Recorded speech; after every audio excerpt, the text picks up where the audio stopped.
Bismillahirrahmanirrahim. Assalamualaikum semuanya. Selamat pagi Bapak dosen dan selamat pagi teman-teman semua. Alhamdulillah pada pagi hari ini kita semua masih diberi kesempatan oleh Allah untuk mengikuti kuliah online Filsafat Hukum Islam.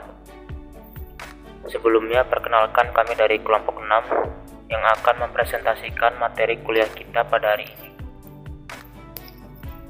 yaitu Maqasid menurut Jasir Audah. Kita masuk ke bagian yang pertama. Bisa dilihat teman-teman pada PowerPoint di slide pertama ada sedikit biografi dari Jasir Audah. Jasir Audah ini lahir pada tahun 1996 di Kairo, Mesir. Masa mudanya beliau habiskan untuk belajar agama. Jasir Audah juga merupakan anggota pendiri Persatuan Ulama Muslim Internasional yang berbasis di Dublin. Jasir Audah juga merupakan direktur sekaligus pendiri Maqasid Research Center dan Filsafat Hukum Islam di London. Kemudian pada slide kedua terdapat 4 kelemahan usul fikih tradisional menurut Jasir Audah. Pemikiran Maqasid al-Syariah berawal dari kegelisahan Jasir Audah terhadap usul fikih tradisional. Menurutnya, di sana terdapat 4 kelemahan, di antaranya yang pertama, teori Maqasid klasik tidak merinci cakupannya sehingga tidak mampu menjawab persoalan tertentu. Kemudian yang kedua, teori Maqasid klasik lebih mengarah pada kemaslahatan individu. Kemudian yang ketiga, klasifikasi Maqasid tidak mencakup prinsip keadilan, kebebasan berekspresi, dan lainnya. Kemudian yang terakhir yang keempat, penetapan teori Maqasid klasik tidak diambil dari Al-Quran dan Sunnah. Baik, di sini saya akan melanjutkan pembacaan materi. Bahwa pemikiran Maqasid al-Syariah berawal dari kegelisahan Jasir Audah terhadap usul al-fiqh tradisional.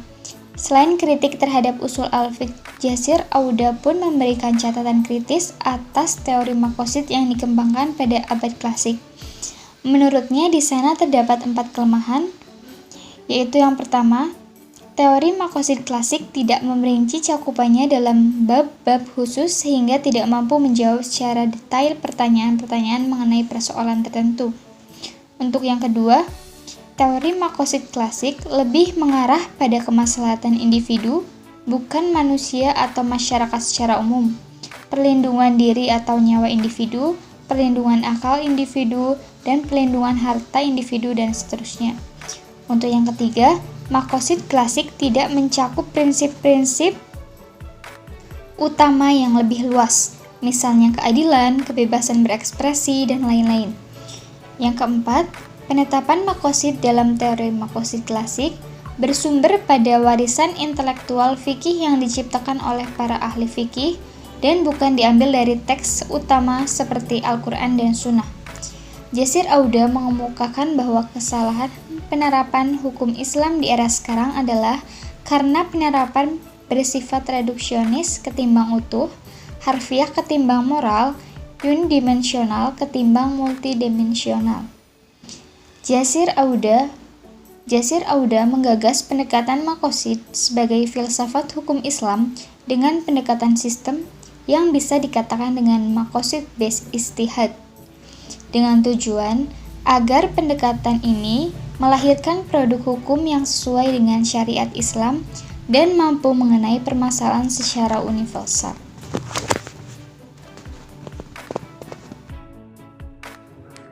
Ya, untuk selanjutnya saya akan membahas tentang kontribusi Jasir Audah dalam mereformasikan filsafat hukum Islam. Mazhab Maqasid ini digadang-gadang bisa menjangkau hingga seluruh aspek permasalahan hukum kontemporer. Inilah kontribusi signifikan yang diberikan Jasir Audah dalam rangka mereformasikan filsafat hukum Islam melalui fungsi 6 fitur sistem sebagaimana disimplikasikan oleh Amin Abdullah.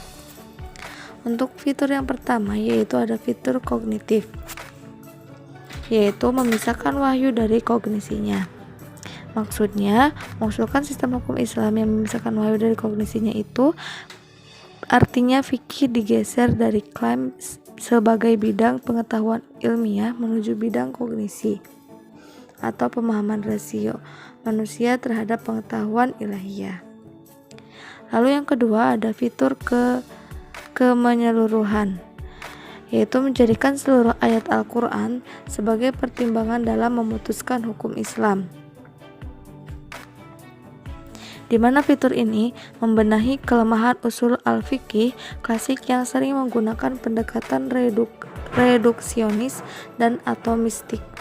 Pendekatan atomistik terlihat dari sikap mengandalkan satu nas untuk menyelesaikan kasus-kasus yang dihadapinya tanpa memandang nas-nas lain yang terkait.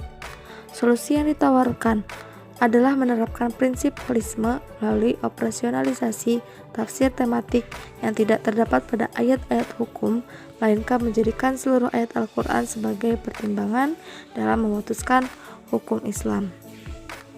Lalu fitur yang ketiga yaitu ada fitur keterbukaan, yaitu membuka sistem hukum Islam terhadap kemajuan dalam ilmu alam, sosial, dan budaya, di mana fitur ini berfungsi untuk memperluas jangkauan urf atau adat kebiasaan.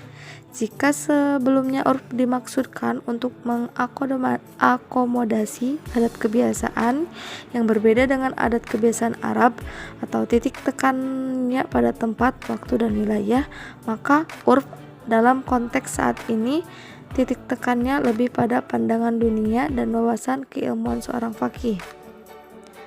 Selain ruang, waktu, dan wilayah, akan tetapi pandangan dunia harus kompeten, yaitu dibangun di atas basis ilmiah. Setidaknya ada dua implikasi dari reformasi ini dalam hukum Islam. Yang pertama yaitu mengurangi literalisme dalam hukum Islam yang akhir-akhir ini marak, serta membuka sistem hukum Islam terhadap kemajuan dalam ilmu-ilmu alam, sosial, dan budaya. Selain itu, hukum Islam dapat meraih pembaruan diri melalui keterbukaannya terhadap keilmuan lain yang akan ikut membentuk pandangan dunia yang kompeten seorang faqih, termasuk di dalamnya adalah filsafat. Lalu yang selanjutnya ada fitur hierarki, yaitu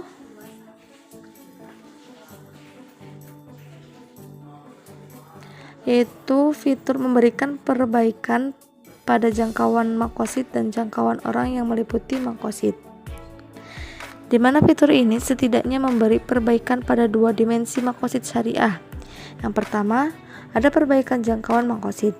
Jika sebelumnya maqasid bersifat spesifik saja sehingga membatasi jangkauan maqasid, maka fitur hierarki saling berkaitan mengklasifikasikan maqasid secara hierarki yang meliputi maqasid umum yang ditelaah dari seluruh bagian hukum Islam, maqasid khusus yang diobservasikan dari seluruh isi bab hukum Islam, dan maqasid partikular yang diderivasi dari seluruh bagian hukum Islam sehingga menghasilkan khazanah maqasid yang melimpah. Yang kedua, perbaikan jangkauan orang yang diliputi maqasid. Jika maqasid tradisional bersifat individual, maka fitur hierarki saling berkaitan memberi dimensi sosial dan publik pada teori maqasid temporer. Implikasinya, maqasid menjangkau masyarakat, bangsa, bahkan umat manusia. Lalu fitur yang kelima yaitu ada fitur multidimensionalitas, di mana fitur ini dikombinasikan dengan pendekatan maqasid dapat menawarkan solusi atas dilema dalil-dalil yang bertentangan dengan cara konsiliasi pada suatu konteks baru yang maqasid, yang berimplikasi pada cita rasa hukum Islam lebih fleksibel dalam menghadapi problematika kontemporer yang kompleks. Bahkan dalil-dalil yang selama saat ini tidak difungsikan dapat difungsikan kembali melalui multidimensionalitas ini. Lalu untuk fitur yang terakhir ada fitur kebermaksudan, atau yaitu ditujukan pada sumber primer Al-Quran, hadis, dan qiyas, di mana fitur ini ditujukan pada sumber-sumber primer yaitu Al-Quran. Tidak hanya Al-Quran, tetapi juga kepada hadis, qiyas, ihtisan, dan lainnya. Untuk contohnya diantaranya yaitu ada reformasi ini adalah Al-Quran ditelaah dengan pendekatan holistik sehingga surat maupun ayat menjadi suatu gambaran holistik sehingga berperan dalam membentuk hukum yuridis.